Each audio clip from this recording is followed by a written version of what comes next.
మన ప్రభును రక్షకుడైన యేసుక్రీస్తు నామములో మీ అందరికీ కూడా శుభములు కలుగును గాక. మనం ఆరాధించడానికి, మనం సేవించడానికి దేవాది దేవుడు మరొక రోజునిచ్చిన విధానాన్ని బట్టి దేవునికి మహిమ కలుగును గాక. లేఖన భాగాలు తెరిచి మార్కు సువార్త 4వ అధ్యాయము 40వ వచనము. అప్పుడు ఆయన, మీరెందుకు భయపడుచున్నారో, మీరింకనూ నమ్మిక లేకుండా ఉన్నారా అని వారితో చెప్పాను. Praise the lord. యేసు ప్రభుల వారు ఆయన శిష్యులు దోణిలో ప్రయాణమే వెళ్తా ఉంటున్నారు. రాత్రికాల సమయమందు వారికి ఏమీ అర్థం కాని పరిస్థితుల్లో ఉంటున్న టైంలో గాలి చేత, తుఫాను చేత, భయంకరమైన అలల చేత వారి లోపల దోణిలో కూడా నీళ్లు వచ్చేసి ఏం చేయాలో అర్థం కాని పరిస్థితుల్లో వాళ్ళు బాధపడుతూ యేసు ప్రభుల వారు అప్పుడు నిద్రిస్తూ ఉంటున్న టైంలో ఆయన లేపి, బోధకుడా మేము నశించిపోతా ఉంటున్నామో, మీకు చింత లేదా అని చెప్పేసి మాట్లాడుతూ ఉంటుంటే ఆయన వెంటనే లేచి గాలిని, సముద్రమును గద్దించినట్టుగా కనిపిస్తూ ఉంటుంది.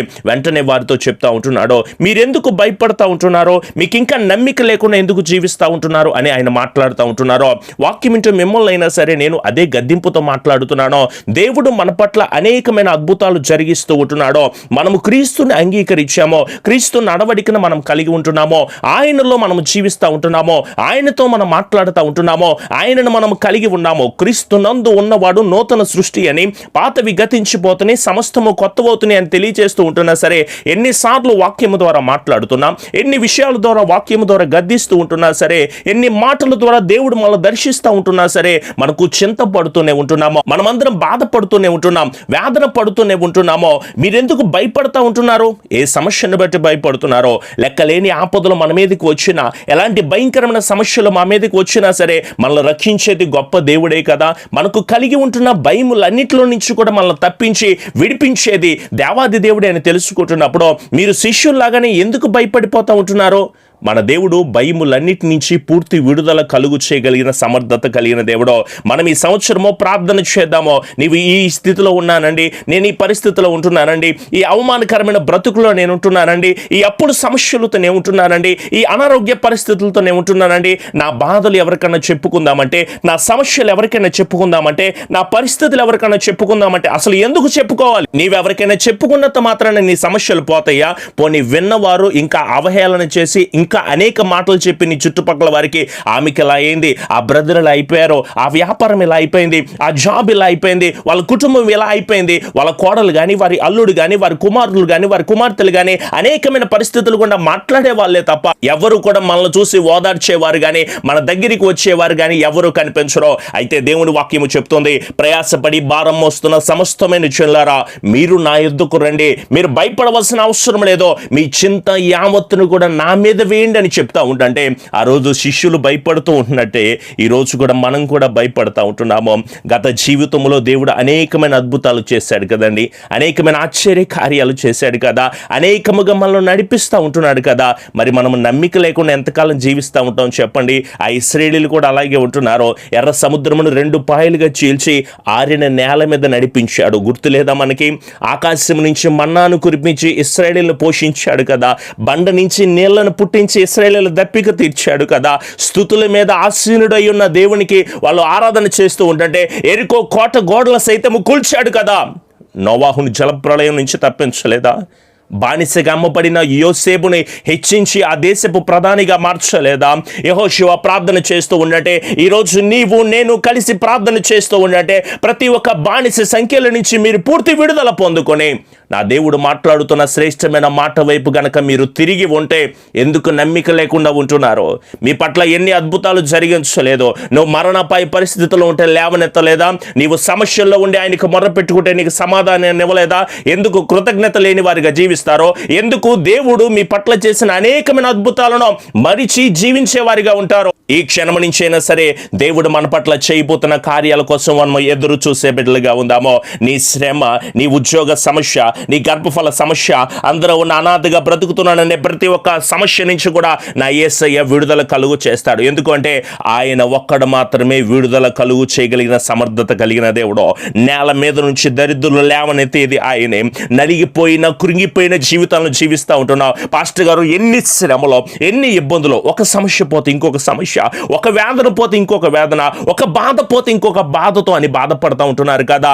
బాధింపబడు వారి పక్షాన వ్యాజ్యమాడు వాడు ఆయనే. బలము కలిగిన వారి చేతుల్లో నుంచి, భయంకరమైన పరిస్థితుల్లోంచి దీనులను విడిపించేవాడు ఆయనే.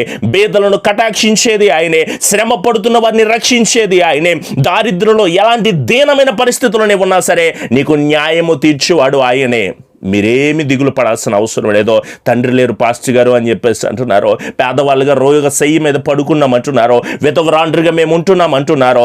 తండ్రి లేని వారికి సహాయకుడిగా ఉండేవాడు, దిక్కులేని దరిద్రులకు ప్రార్థన నిరాకరింపక ఆ ప్రార్థన ఆలకించువాడు ఆయనే. పాస్టర్ గారు మాకు వివాహాలు లేవండి అని బాధపడుతున్నారేమో, ఏకాంగులను సంసారులుగా చేయువాడు ఆయనే. ఆయనను బట్టి నేను అతిశయపడతా ఉంటున్నాను. మనకున్న స్థితిని బట్టి, మనకున్న డబ్బు, మనకున్న కులము, ఆస్తి, సిరి సంపదలు బట్టి కాదు నాన్న మనం గర్వపడాల్సింది. మనకు కలిగి ఉన్న సర్వోన్నతుడైన దేవాది దేవుని నామాన్ని బట్టి మనం అతిశయపడే వారిగా ఉందాము. ఈ రోజు నుంచి మీరు ఎవ్వరు కూడా దుఃఖపడాల్సిన అవసరం లేదు. మనుషులు ఎవ్వరు కూడా మనల్ని ఆదరించలేరు, మనుషులు ఎవరు కూడా మనకు సహాయాన్ని దయచేయలేరు. భయపడొద్దు అని మనుషులు ఎవరు కూడా చెప్పలేరు. కానీ నా యేసయ్య చెబుతున్న మాట, మీరు ఈ క్షణం నుంచి భయపడవలసిన అవసరం లేదు. మీకు నమ్మిక కలిగి జీవించండి, భయపడుతూ దేవునికి భయపడండి. కానీ ఈ లోక సంబంధమైన ఏ విషయాల పట్ల కూడా మీరు భయపడొద్దు. నా దేవుడే సంరక్షించేది, నా దేవుడే విడుదల కలుగు చేసేది, ఆయనే ఆశీర్వాదం ఇస్తాడు నాన్న, దానిలో సందేహం లేదు.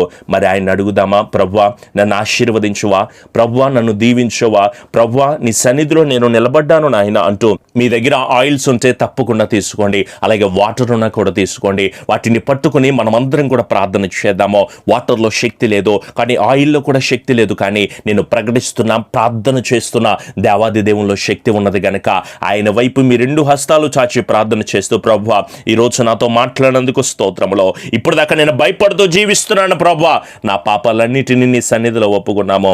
గడిచిన కాలమంతా తోడై ఉన్న దేవుడు కదా, ఎన్ని అపాయాల నుంచి తప్పించాడు నాన్న. బ్రదర్ సిస్టర్స్, ఎన్ని అపాయాల నుంచి, తల్లి చెల్లి తమ్ముడో, మనల్ని అనేక ఇబ్బందుల నుంచి తప్పించిన దేవుడో ఇప్పుడు కూడా మనకు తోడై ఉన్నాడు. ఆయన మనల్ని విడిచిపెట్టడు, ఆయన మనల్ని వదిలిపెట్టడు. ఈ మాట నాకు ఎంత ఆనందాన్ని కలుగు చేస్తుందో. నేను వదిలిపెట్టేసిన, నేను విడిచిపెట్టేసిన, నాకున్న జాబును బట్టి, నాకున్న వ్యాపారాన్ని బట్టి, నాకున్న పరిస్థితులు బట్టి నేను దేవుని వదిలిపెట్టినా సరే ఆయన నన్ను ఎన్నడూ కూడా వదిలిపెట్టని దేవుడు, విడిచిపెట్టని దేవుడు.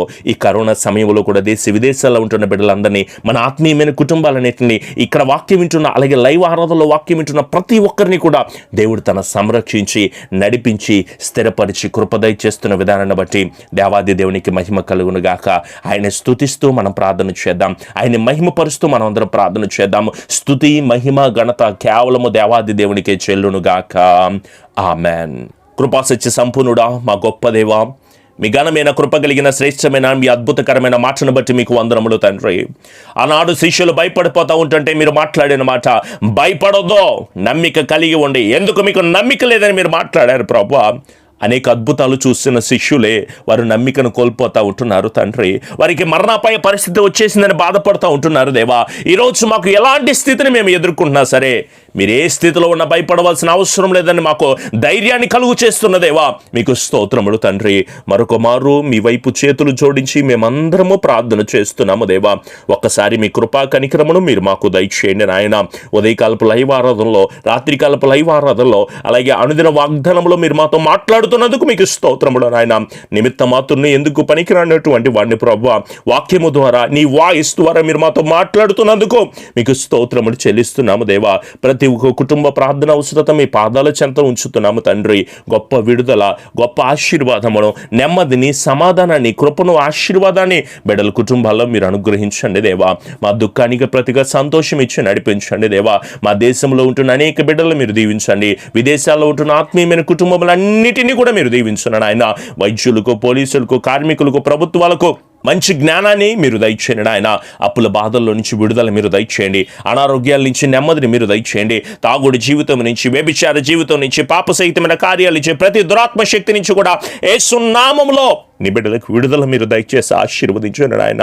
స్వస్థత లేకుండా బాధపడుతున్నారేమో, నీ బిడ్డ ఆయిల్స్ పట్టుకుని ప్రార్థన చేస్తూ ఉండగా, వాటర్ పట్టుకుని ప్రార్థన చేస్తూ ఉండగా, వాగ్దానంలో పట్టుకుని ప్రార్థన చేస్తూ ఉండగా, ఈ సంవత్సరంలో నీ బిడ్డల పట్ల మీరు ఇచ్చిన మాటలను నెరవేర్చి, స్థిరపరిచి, దీవించి, బలపరిచి, కృపనిచ్చి, క్షేమాన్నిచ్చి, అభివృద్ధినిచ్చి, ఆశీర్వాదకరంగా మీరు నడిపించి, బలమును దయచేసి అత్యున్నతమైన స్థితిలో బిడ్డలందరి చుట్టూ మీ అమూల్యమైన కాపుదల మీరు అందించి బలమును దయచేయమని మా ప్రియ రక్షకుడైన యేసు నామములో అడుగుచున్నాము తండ్రి. ఆమెన్. అందరూ ఆమెన్ చెబుదాము. ఆమెన్. మన తండ్రి అయిన దేవుని కుమారుని యొక్క కృప, పరిశుద్ధాత్మని యొక్క అన్యోన్య సహవాసపు సన్నిధి ఎల్లకాలము ఆత్మీయమైన కుటుంబములకు, అలాగే లైవ్ కార్యక్రమంలో పార్టిసిపేట్ చేస్తున్న ప్రతి కుటుంబంలో కూడా మీ ఆత్మ, మీ కృప బిడ్డలకు తోడై ఉండి నడిపించబడును గాక. ఆమెన్. యేసు రక్తమే జయం, సిలువ రక్తమే జయం. ప్రభు యేసు నామములో సంపూర్ణ జయము కలుగును గాక. ఆమెన్. ఆమెన్. మీ ప్రార్థన అవసరతలు మాకు తెలియచేయండి. తప్పకుండా వాటన్నిటి విషయమే ఎల్లప్పుడూ కూడా ప్రార్థన చేసేవారిగా ఉంటాము. అలాగే ప్రతిరోజు ఉదయం 6 గంటలకు లైవ్ కార్యక్రమం వస్తుంది. ప్రతిరోజు